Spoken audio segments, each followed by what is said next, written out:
সেটা হচ্ছে নারীর প্রতি বৈষম্যমূলক অনেক আইন যেগুলো আন্তর্জাতিকও আছে, জাতীয় আছে, সেগুলোর ক্ষেত্রে বাংলাদেশের একটা স্পষ্ট অবস্থান নেওয়া, যেমন উত্তরাধিকারের ক্ষেত্রে সমান অধিকারের জন্য একটা অবস্থান নেওয়া, পারিবারিক ক্ষেত্রে, অভিভাবকত্বের ক্ষেত্রে, নাগরিকত্বের ক্ষেত্রে, এইগুলোতে আন্তর্জাতিক যে আইনগুলো আছে যেগুলো বৈষম্যটাকে অ্যাড্রেস করেছে, বাংলাদেশ সেগুলোর ব্যাপারে আন্তর্জাতিক আইনে কোথাও কোথাও রিজার্ভেশন রেখে দিয়েছে। সেই রিজার্ভেশনটা উইথড্র করারও একটা দাবি এসেছে। এখানে বলা হয়েছে যে সিডর রিজার্ভেশন উইথড্র করার সাথে সাথে ILO 190 এবং তার সাথে আরও আন্তর্জাতিক আইনগুলো অনুসমর্থন দিয়ে দেওয়া। খুব জোরভাবে তারা বলেছেন যে নারীর প্রতি যে সহিংসতাটা হয়, এই সহিংসতাটা বিশেষ করে একজন সমন্বয়কারী বলেছেন যে তার গায়েও অনেক আঘাতের দাগ আছে বিদায়ী সরকারের ছাত্র সংগঠনের দেয়া, কিন্তু সে সেই আঘাতের দাগ নিয়ে কথা বলতে চায় না।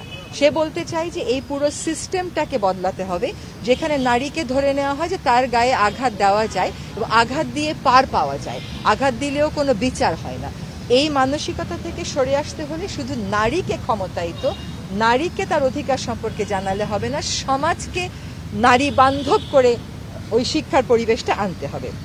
সেই প্রেক্ষিতেই কল্পনা চাকমার বিষয়ে তনু, রুনি, মুনিয়া এবং নুসরাত তাদের হারিয়ে যাওয়া কিংবা নিহত হয়ে যাওয়া, তাদের যে মৃত্যুর কারণটা সেটা বের করে যাতে অবশ্যই দায়ী ব্যক্তিদেরকে তারা যতই শক্তিশালী হোক না কেন বিচারের মুখোমুখি করা হয়, এটা মোটামুটি সকলের কাছ থেকে এই দাবিটা এসেছে। যদিও নারী সমাজ, কিন্তু সব আলোচনা কিন্তু নারী কেন্দ্রিক ছিল না, কিছু কিছু আলোচনা দেশের সার্বিক পরিস্থিতি সম্পর্কেও ছিল।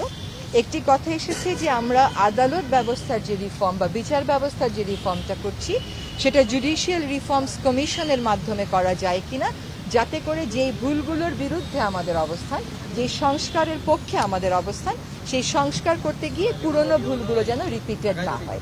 ফলে জুডিশিয়াল রিফর্মস কমিশন করার কথা বলা হয়েছে। একজন বলেছেন যে শিল্পকলা একাডেমি, প্রায় 25টি মতন শিল্পকলা একাডেমিতে আগুন ধরিয়ে দেওয়া হয়েছিল।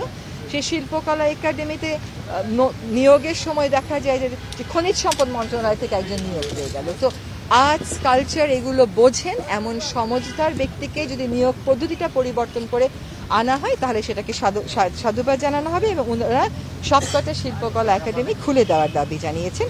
পার্বত্য চট্টগ্রাম নিয়ে কথা উঠেছে যে পার্বত্য চট্টগ্রামে ওই কুকি চীনের সাথে বিরোধের জের ধরে তাদের বক্তব্য অনুযায়ী যে বম সম্প্রদায়ের উপরে এক ধরনের নিপীড়ন চলছে, সেই নিপীড়নটা তারা নিরসনের দাবি করেছে এবং একই সাথে পার্বত্য চট্টগ্রামে সরকার যেই সিদ্ধান্তটাই নিক না কেন সেটা সে পার্বত্য চট্টগ্রামের যারা আদিবাসিন্দা তাদের সাথে কথা বলে যেন সেই সিদ্ধান্তটা নেওয়া হয়, ওই কার্যকর পার্টিসিপেশনের জন্য একটা আমরা উপায় খুঁজে বের করি। আরেকটা হচ্ছে যে এখানে যারা এসেছিলেন তাদের মধ্যে অনেকেই তো আসলে এনজিও করেন।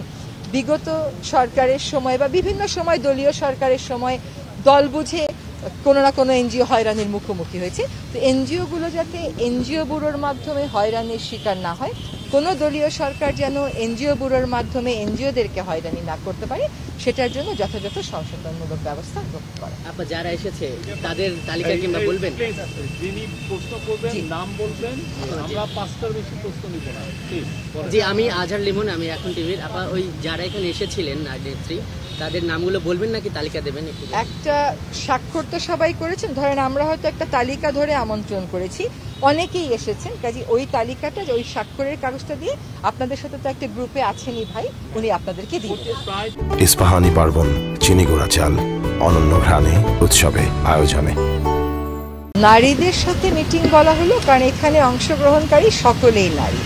নারীও যেহেতু বাংলাদেশের নাগরিক, সেও রাজনীতিতে আগ্রহ নাই, সেও বিচার বিভাগে আগ্রহ নাই, সেও এনজিও ব্যুরো কীভাবে চলে আগ্রহ নাই, সেও শিল্পকলা কীভাবে চলে আগ্রহ নাই। এখানে শিল্পকলার সাথে জড়িত আছে এমন নারী ছিলেন, আদিবাসী অধিকার নিয়ে কাজ করে এমন নারী ছিলেন, নারীর ক্ষমতায়ন নিয়ে কাজ করে এমন নারী ছিলেন, নারী শ্রমিকদের স্বার্থ দেখে এমন নারী ছিলেন। ফলে যেই আমাদের উদ্দেশ্যটা ছিল আজকে সকলের কাছ থেকে কিছু মতামত নেওয়া, যে মতামতের ভিত্তিতে আমাদের সংস্কারের যে একটা বড় এজেন্ডা আছে সেইটাকে আমরা ঠিক করব।